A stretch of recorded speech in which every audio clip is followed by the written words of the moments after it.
A gente conversa agora sobre fim da obrigatoriedade do uso de máscaras. A gente fala também sobre quarta dose da vacina para idosos. Numa conversa ao vivo com a professora Soraya Ismaili, farmacologista da Escola Paulista de Medicina, ex-reitora da Unifesp. Professora, muito bom dia para a senhora, muito bem-vinda, obrigada por nos atender. Obrigada, bom dia, Gabriela, muito bom estar aqui com vocês. Vou perguntar logo de cara, fazer para a senhora a pergunta que eu tenho feito a todos os especialistas que a gente tem ouvido nesses últimos dias. Como a senhora enxerga o fim da obrigatoriedade do uso de máscaras? Já era o momento de suspender? Bem, no meu entender, foi uma medida ainda precoce.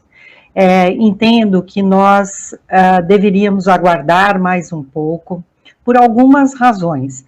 Primeiro, porque a flexibilização do uso de máscaras no ambiente externo acabou de acontecer. Então, nós deveríamos deixar alguns dias passarem para que nós pudéssemos ver os resultados desta liberação no ambiente externo. Quer dizer, se ficaria tudo estável, se ficará tudo estável, se haverá algum aumento ou diminuição, se a diminuição vai continuar. Então, essa é uma primeira questão. A outra questão é que nós deveríamos também observar um pouco mais o que está acontecendo fora do país, porque nós estamos vendo o aumento do número de casos em alguns lugares no mundo. Especificamente, nós estamos tendo uma reinfecção da própria Ômicron por conta de subvariantes da Ômicron, que parecem ser mais transmissíveis também. Então, nós tínhamos que observar mais um pouco antes de tomarmos essa medida. A outra questão é que as crianças estão com ainda chegando a 30% agora de vacinação completa, de esquema vacinal completo.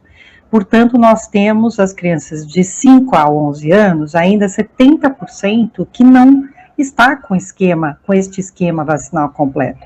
Nós teríamos que avançar um pouco mais nessa vacinação também, porque muitas vezes esta circulação pode acabar voltando até por conta, a circulação do vírus, por conta das crianças e do fato de nós termos um número ainda não suficiente de crianças vacinadas.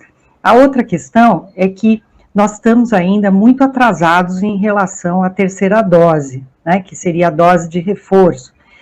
Nós temos aí 45 milhões de pessoas no país que não tomaram a terceira dose, que já poderiam tomar a terceira dose e não tomaram.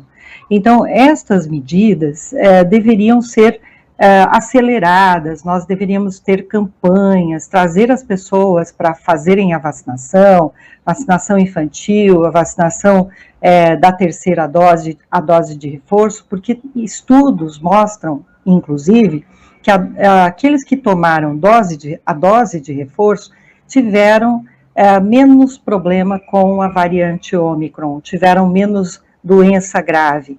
Então, nós temos que atentar para estes fatores primeiro, antes da liberação do uso de máscaras em ambientes internos. Uhum. Como em outras medidas, né, anteriores, a gente já discutiu várias flexibilizações aqui ao longo do caminho, né, desde o início da pandemia.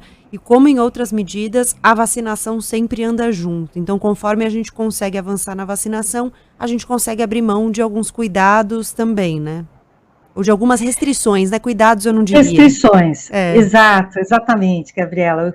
Os cuidados, no nosso entender, devem continuar. Nós temos que continuar com todos os cuidados, independente da queda no número de casos, do número de óbitos. Por quê?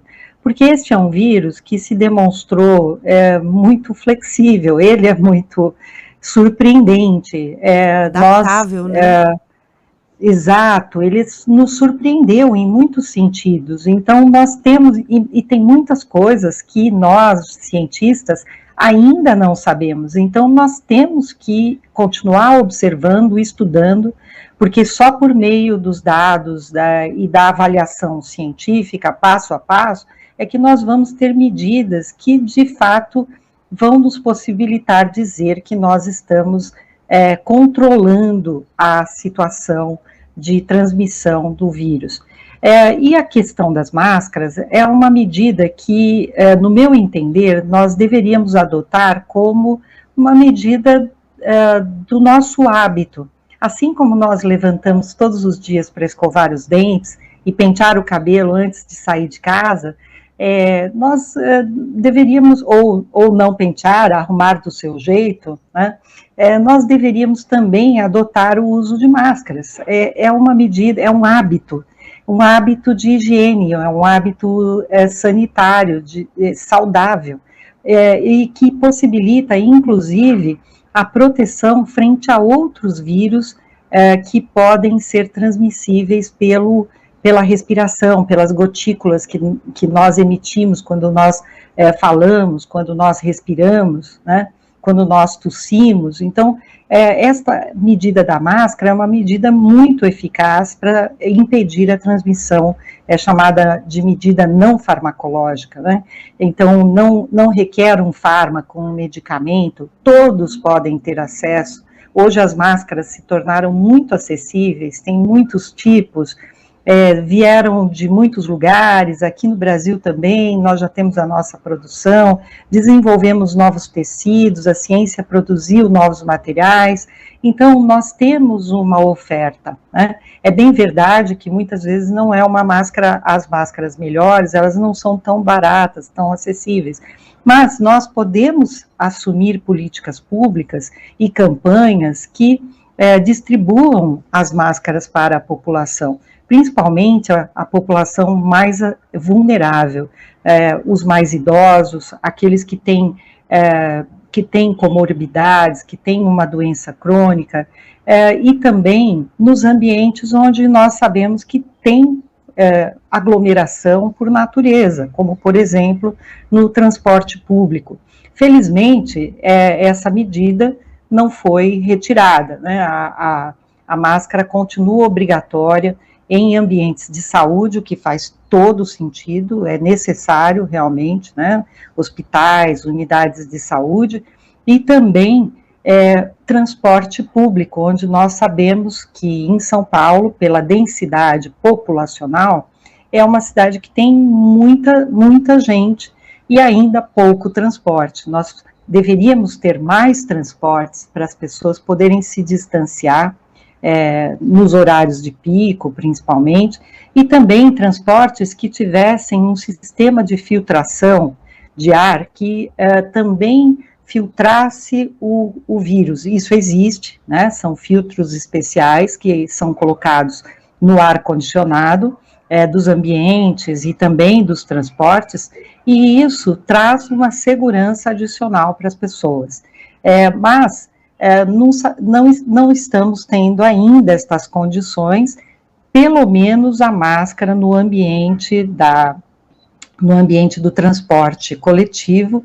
É muito importante que as pessoas continuem utilizando e ela continua obrigatória. É muito também importante salientar que muitas pessoas, mesmo com a retirada da máscara, o que nós observamos nesses dias, é que as pessoas continuam utilizando. Eu mesma, por exemplo, utilizei a máscara todo o tempo, mesmo depois da retirada. Ontem tivemos uma aula no ambiente da universidade, estava em sala de aula e todos os meus estudantes estavam utilizando máscaras. Então, isto é muito bom, muito importante, porque as pessoas estão mais conscientes também e elas estão buscando a prevenção.